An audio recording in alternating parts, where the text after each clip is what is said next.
Back home, and the organisers of Perth's annual event, Sculpture by the Sea, say it's too late for the event to go ahead next year after the federal government's arts body rejected the grant.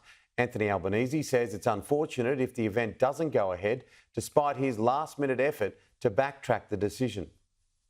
It's an annual exhibition where local and international artists display their finest work on Perth's famous Cottesloe Beach. Held across 18 days every March, the organisers have had to call off the event next year after the government's arts body, Creative Australia, rejected a grant application. Part of the rationale for the government funding is that it brings tourists here to Perth and to WA, not just from other parts of Australia, but it is a global event that has global recognition as well. Now the Prime Minister has pledged $1.5 million of funding following backlash from locals and organisers.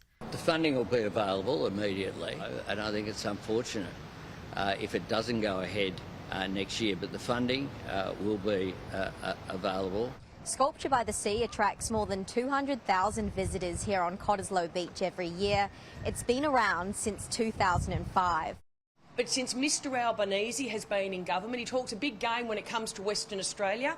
But this is the perfect example of him flying in to clean up a mess of his own creation. And guess what? You can't clean up the mess, because the organisers have made it clear it's not going ahead in 2025. The organisers say they need secure long-term funding rather than last-minute pleas, which the opposition suggests is part of the Prime Minister's pledge to win over WA ahead of next year's election.